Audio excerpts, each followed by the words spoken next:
Buta paling kejam adalah buta politik. Mereka yang buta politik nggak sadar bahwa biaya hidup, harga pangan, harga garam, harga rumah, obat-obatan, dan hajat hidup orang banyak bergantung dari keputusan politik. Orang yang buta politik membanggakan sikap anti politiknya dan berkoar, "Aku muak dengan politik." Sungguh bodoh mereka yang tidak tahu bahwa karena sikapnya itulah lahir pelacuran, anak-anak telantar, perampokan, dan yang terburuk, korupsi serta perusahaan multinasional yang menguras kekayaan suatu negeri. Gagasan di atas dikemukakan oleh Bertolt Brecht, penyair Jerman yang diburu Nazi karena rentetan kritik kerasnya terhadap kebijakan politik Hitler. Nah, ngomongin politik, tahun depan sudah masuk ke tahun politik nih. Gimana? Kamu sudah nentuin akan pilih siapa? Sampai saat ini, emang udah ada calon yang beneran serius mewakili isu-isu lingkungan ya? Greenpeace kan organisasi pemerhati isu lingkungan, tapi banyak netizen, bahkan mungkin kamu sendiri, yang sering komen kayak gini. Aktivis lingkungan kok masuk ke isu politik ya? Wah, kok Greenpeace berpolitik? Antek-antek asing jangan mencampuri urusan politik kita. Kira-kira kenapa ya aktivisme lingkungan selalu bersinggungan dengan politik? Yuk kita bahas di episode ini, tapi sebelum itu ayo kita balik ke diskursusnya.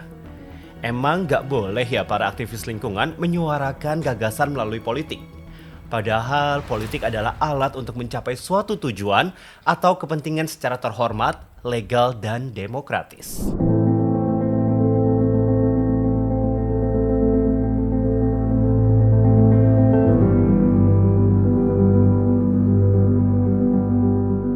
Politik adalah ruang publik yang mungkin gaduh, mungkin juga menyebalkan, tapi ia mempengaruhi banyak aspek dalam kehidupan kita.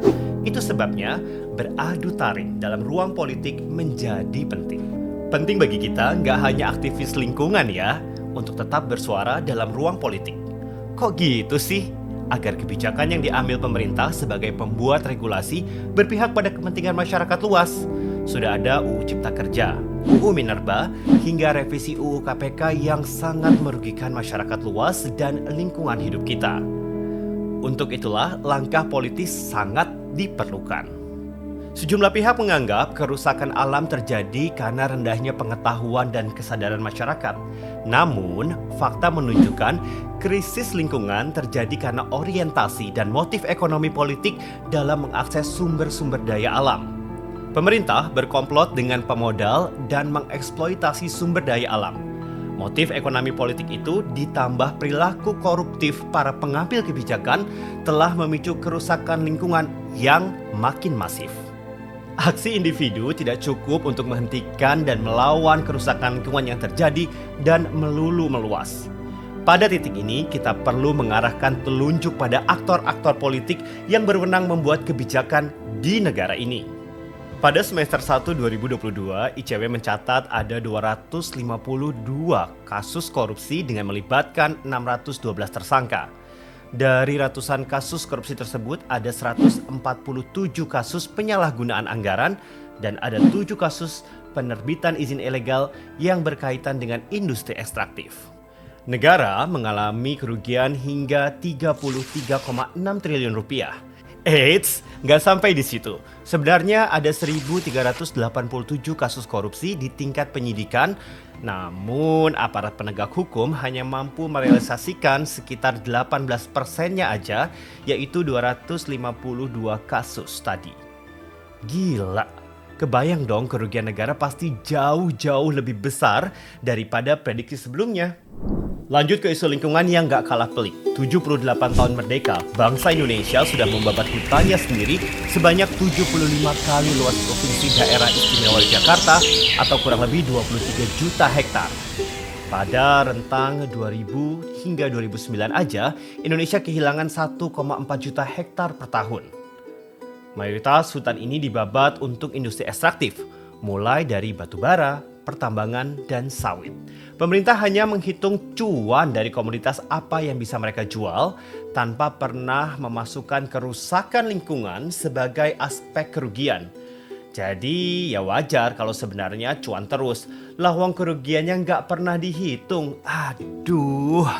Padahal nih ya, dewasa ini perekonomian dunia bahkan Indonesia terancam dengan adanya krisis iklim. Bank Indonesia memproyeksikan Indonesia diperkirakan rugi 40% dari produk domestik bruto atau PDB di tahun 2050 karena perubahan iklim. Angka ini jauh lebih besar dari rata-rata kerugian negara di dunia yang hanya 18%. Lebih ironinya lagi, sebenarnya banyak pejuang dan aktivis yang mencoba berjuang secara terhormat demi melindungi kelestarian lingkungan. Namun, menurut data dari lembaga Southeast Asia Freedom of Expression Network atau SafeNet di tahun 2021 aja, korban UU ITE berlatar belakang aktivis jadi yang tertinggi dengan 26,3% dari total pemidanaan UU ITE yang diajukan. Yang terbaru, pemidanaan Haris Fathia karena mengungkapkan motif ekonomi para pejabat penting dari hutan Papua yang merupakan benteng terakhir bangsa Indonesia dalam memerangi krisis iklim. Setelah dengar ini, kamu makin benci sama politik? Wajar kok, kamu boleh benci politik asal jangan buta politik seperti puisi Brecht di awal video ini.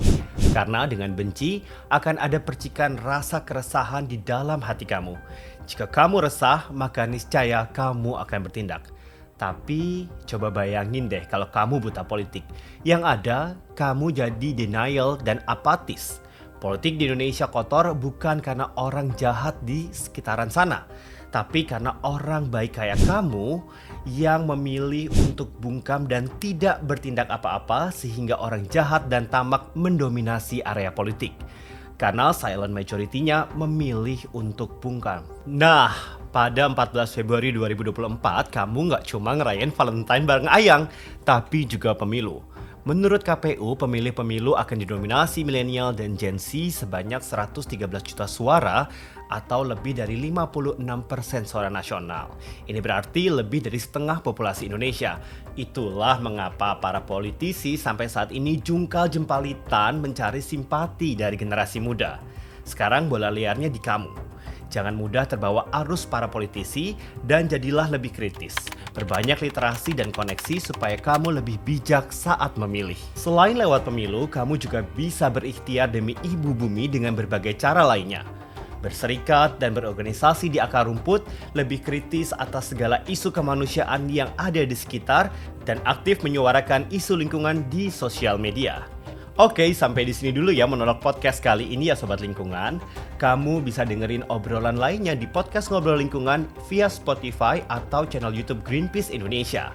Sampai ketemu lagi di episode selanjutnya dan selamat mencintai ibu.